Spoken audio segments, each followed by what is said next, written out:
Peter Painter by Frank Martin Weber.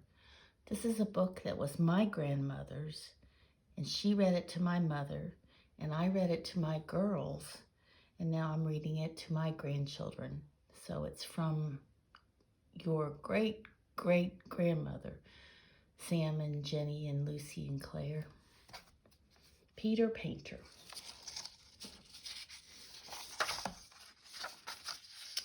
Peter Painter himself. Peter is a merry-hearted little elf boy. He is about as tall as a butcher knife and as brown as a hazelnut. His jackets and boots and cap are made of leather in gay colors. He can go anywhere in the whole wide world, on the land and never get hurt, or under the sea and never get wet, or up in the sky and never get dizzy. No matter where he goes, by day or by night, always and always he carries his paints in their pots on his paint pot tray, which swings from his shoulders by a stout leather shoestring. He has every color paint and every shade of every color paint, and most remarkable of all of his paints are magic. Whenever he finds a little wood creature or a child in distress, he paints to make them happy. His work is to paint, and his play is to paint, and he loves it. Peter Painter and the Timid Fawn. Peter Painter stood in the middle of a deep green forest. He was watching a little fawn. The fawn was light brown in color. She stood on legs so long and slim that they looked like stilts. Her great soft eyes were opened wide. Her ears were lifted as if she were listening. I know why she is listening, thought Peter Painter. She is hearing all of the many voices of the forest. Peter Painter called in a low voice, "Hello, little fawn." The fawn turned her head, and her great eyes looked straight into Peter Painter's. She trembled so that the skin rippled along her neck. She did not make a sound. Peter Painter spoke again, and he kept his voice low. "Will you tell me your name, little fawn?" "Carrie is my name," answered the fawn. She spoke so gently that she could scarcely be heard. "Carrie," repeated Peter Painter. "That's a lovely name. My mother gave me Carrie for my real name, but she gave me Silverheels for my pet name." "Your real name is beautiful, and your pet name is beautiful, and you yourself are beautiful," declared Peter Painter. He stooped and gathered a handful of tender grass. "Come, Carrie," he coaxed. "Come eat from my hand." Carrie took a step forward, hesitated, and then stopped. "Come on, Carrie. I won't hurt you. I'm your friend." "Yes, I know," murmured Carrie. "Every animal in the forest knows that you are a friend. I'm not afraid." Daintily, she nibbled at the grass in Peter Painter's hand. Gravely, she looked at him with her big eyes. "My mother told me about you when I was a baby dear." She stopped nibbling at the grass, and she hung her head. "Peter Painter, I want my mother." "Where is she, Carrie?" "She's gone." "Don't you know where?" "No." "Tell me about it." "One morning she took a long time with my bath. She caressed me all over with her strong tongue. She told me always to be good. She told me always to be careful. And then she kissed me and ran into the bushes. She did not come back. Peter Painter, I want my mother." "She had to go, Carrie. It's the law of the forest," explained Peter Painter. "All animal mothers go away like that." "But why?" asked Carrie. "Because young animals must learn to take care of themselves. If your mother had not gone away, you would not have learned to take care of yourself." "But I'm so lonely." "You have your friends." "I have no friends." "No friends? Oh, Carrie, why?" "Because I'm timid." "How would you like me to help you find some friends?" "I should like it, but where shall we go to find friends?" "Right here in the forest. Come along, I'll show you." Peter Painter led Carrie into the forest. He was in high spirits. He hopped and skip-danced along the way. Carrie was in high spirits too. She leapt along the path, first to the left and then the right. Her long, slim legs flashed beneath her. She carried her head high and sniffed the breeze. Suddenly, a bright splash of color darted just over their heads. Carrie stopped short. She stood so still, she looked as if she had turned to stone. "What's the matter, Carrie?" asked Peter Painter. "Something darted over our heads," Carrie whispered. "Don't you know what it is?" "It looked like a flying flower." "It did look like a flying flower, Carrie, but it was a butterfly." "It's beautiful." Carrie lifted her head. Her great eyes followed the butterfly. "Could I have it for a friend?" "I think so," said Peter Painter. "Butterfly," he called. "Butterfly, come here." The beautiful butterfly came flying nearer. It dipped, it lifted, it drifted.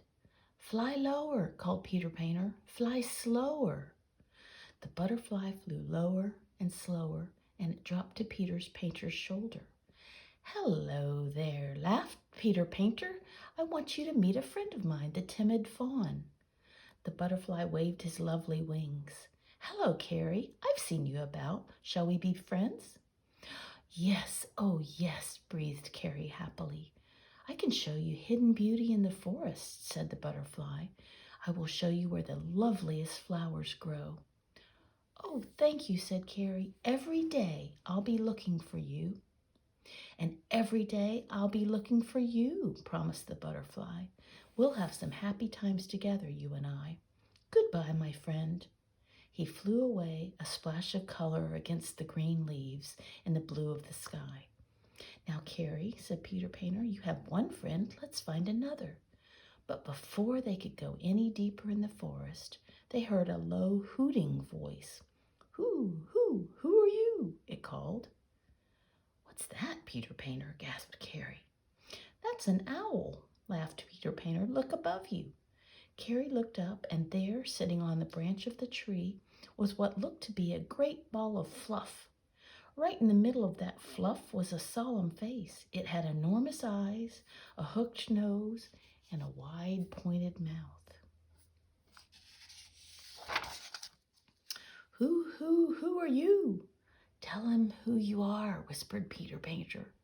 "I'm Carrie, and who are you?"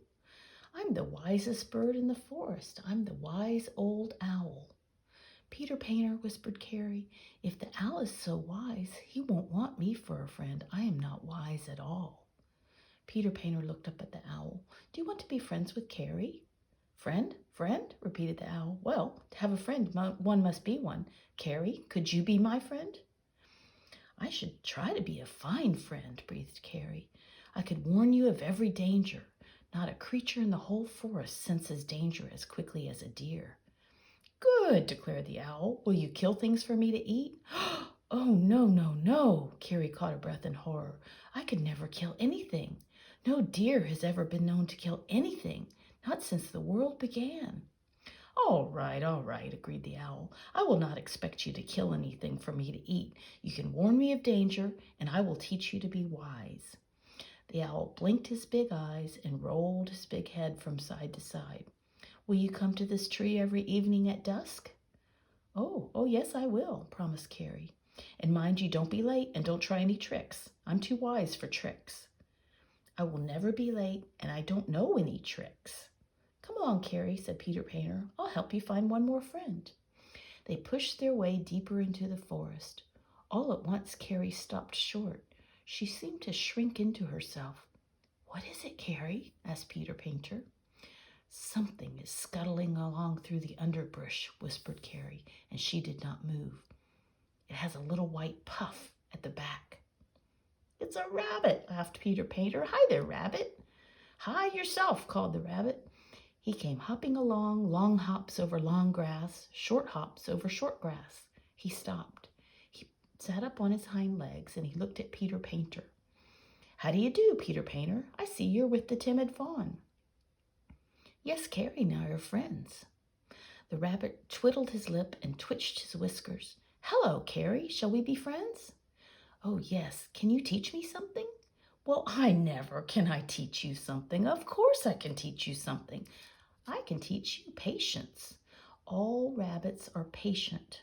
Here, take a look at my face. Haven't I a patient face?" "Oh, yes," agreed Carrie. Well, that's that. You know what's what. But don't expect to learn too much in too short a time. You must be patient in learning patience. Tomorrow at dawn, I shall begin your lessons. Thank you, said Carrie. You must not be late, because I shall be late. I shall be late to give you your first lesson in patience. Goodbye. And the puff of the rabbit's tail bobbed out of sight, long bobs over long grass, short bobs over short grass. Just then came the whir of wings. Carrie and Peter Painter looked up. A songbird was flying towards them. It flew in circles around and around, and as it flew it sang, I bring a message of good cheer to a little fawn, Carrie the dear. A deep love enfolds and holds and steals about the timid silver heels. It's a message from my mother, breathed Carrie in rapture. No one in the whole world ever called me Silver Heels but my mother. Yes, Carrie, said Peter Painter gently. The songbird has brought you a message of love from your mother. Are you happy? I am. Oh, I am. I'm the happiest creature in the whole forest. I have 3 friends, the butterfly, the owl, and the rabbit. And best of all, my mother thinks of me and sends me her love. Then I shall go along my way, said Peter Painter. Goodbye, Carrie. You don't need me any more. Peter Painter hurried away, and Carrie watched him go. We'll do Peter Painter and the Faded Pinafore next time. So that one was Peter Painter and the Timid Fawn. So from my grandmother, Katie and Sarah's great-grandmother, and Sam and Lucy and Claire and Jenny's great-great-grandmother, Peter Painter.